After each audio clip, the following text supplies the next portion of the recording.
Maulid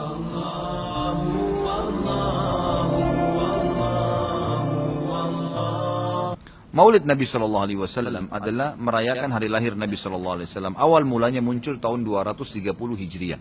Dan ini muncul dari kerajaan dinasti Fatimiyah Syiah. Syiah ya.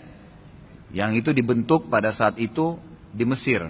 Dan mereka punya 6 macam maulid dan sampai hari ini di Iran masih ada tuh. Jadi yang berfaham Syiah memang mengikuti ini. Sayangnya banyak ahli sunnah yang menarik ajaran ini, pemahaman ini ke pemahaman mereka. Padahal sebenarnya pemahaman orang-orang Syiah. Dan Syiah ini jelas mengkafirkan sahabat, mengatakan Al-Quran kurang, gitu kan. Mereka punya 6 macam maulid. Maulid Nabi SAW, Hasan, Husain, Fatimah, Ali, dan rajanya mereka. Dan mereka pada saat membaca maulid dengan zikir-zikir yang sering kita dengar sekarang, itu ya mereka berdiri di tengah-tengahnya karena menganggap ruhnya Nabi SAW sedang lewat. Banyak orang ahli sunnah di Indonesia yang benci dengan Syiah. Karena pemahaman Syiah jelas ya mengkafirkan sahabat, mencaci maki Abu Bakar dan Umar, mengkafirkan mereka, mengatakan Quran kurang, tapi mereka tidak sadar maulid yang mereka lakukan adalah acara dari orang-orang Syiah. Gitu kan? Anda boleh kembali kepada buku sejarah, semua buku sejarah menjelaskan masalah itu. Jadi munculnya di tahun 230 Hijriah dan dilakukan oleh Syiah ya pada saat itu yang mendirikan dinasti Fatimiyah namanya. Baik, itu kurang lebih gambaran tentang sejarahnya. Dan orang-orang Syiah Fatimiyah waktu itu mengadakan maulid. Review lagi kembali, kenapa mereka buat? Ternyata mereka waktu itu di Mesir berbatasan dengan Bizantium, kerajaan Romawi. Dan waktu itu orang-orang Romawi, mereka mengadakan maulidnya Nabi Isa. Ya, gitu. Maka orang-orang Syiah waktu itu mengatakan di Mesir, kalau gitu kita juga buat maulid untuk Nabi SAW. Maka dibuatlah. Dan sekarang Anda boleh tanya kepada siapapun, kiainya, habibnya, tanya, apakah Nabi SAW pernah melakukan maulid kayak Anda lakukan nih? Berzikir, baca salawat, berdiri, nganggap ruhnya Nabi sedang lewat, pernah? Pasti kalau mereka jujur, mereka akan mengatakan tidak pernah. Ditanya, lalu kenapa Anda lakukan? Bentuk cinta kepada Nabi SAW. Bentuk cinta itu harusnya mengikuti dan mencontohi dan melakukan apa yang dicontohkan dan diperintahkan saja. Enggak menambah, gitu kan? Karena kalau kita menambah, seakan-akan kita menganggap Nabi SAW masih ada yang belum disampaikan. Para Nabi sudah pada saat meninggal menyampaikan semua. Apa kata Ibnu Katsir rahimahullah? Beliau mengatakan kalimat yang mulia pada saat menafsirkan surah Al-Maidah ayat 3. Al-yawma akmaltu lakum dinakum wa atmamtu alaikum ni'mati wa raditu lakumul Islam madina. Hari ini aku sempurnakan agama kalian, nikmatku untuk kalian, dan aku ridho Islam sebagai agama kalian, kata Ibnu Katsir.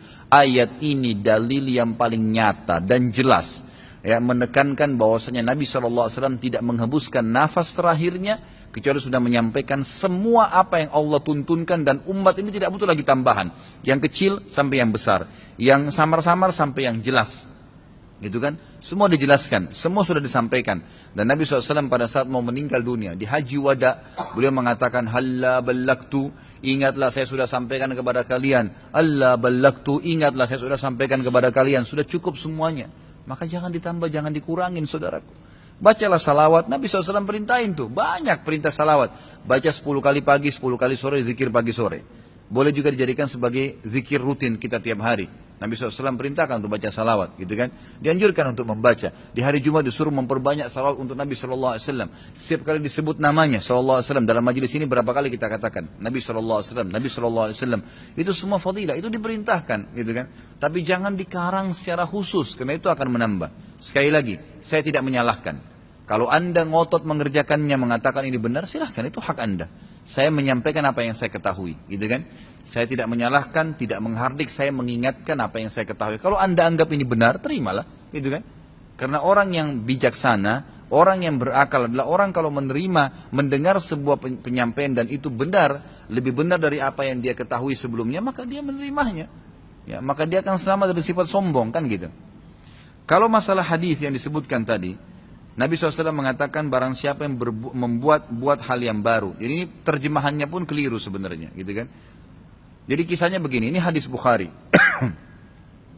Nabi Muhammad SAW pada saat suatu hari, di siang hari, selepas sholat duhur, begitu kisahnya ya, melihat dari kejauhan, waktu beliau mau keluar dari masjid, ada satu kaum, orang Badui, Arab ini orang Badui dari padang pasir, yang datang ke Madinah berharap mendapatkan sedekah. Karena miskinnya mereka, Dalam riwayat ini dikatakan sampai mereka hanya menggunakan satu lembar kain yang tidak dijahit. Mereka cuma lilitkan di badannya, ya kalau ada angin tersingkap aurat mereka karena miskinnya. Dan mereka mengikat ujung kain itu satu sama yang lain di lehernya, gitu kan? Dan diikat juga di bagian bawahnya, sehingga memang peka sekali bisa kelihatan auratnya. Dan dari muka mereka kelihatan, dalam hadis ini dikatakan kemiskinan. Wajahnya sudah hitam, kelihatan tua sekali karena susahnya. Lalu Nabi SAW naik di atas mimbar sambil berkata, ini pentingnya mempelajari sababul wurudnya hadis. Sebabnya hadis disebutkan, sama kalau ayat sababun nuzul ya. Perhatikan hadis tadi yang disebutkan, ini adalah sababul wurudnya. Ini saya ceritakan sekarang. Maka Nabi SAW naik di atas mimbar setelah tahmid dan salawat untuk diri beliau dan memuji Allah tadi, tahmid dan salawat, beliau mengatakan, wahai muslimin, sesungguhnya semua yang kalian kumpulkan di dunia tidak akan bermanfaat buat kalian.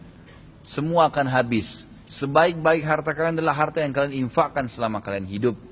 Maka berinfaklah sebelum datang masalah akhirat, datang kematian. Lalu dalam hadis ini panjang lebar Nabi SAW menceritakan masalah kematian, masalah hisab hari kiamat. Lalu motivasi, bersedekahlah sebelum terlambat waktunya. Ya, semua yang punya sesuatu di rumahnya bersedekah. Berikan orang-orang yang susah itu, yang datang menuju ke masjid.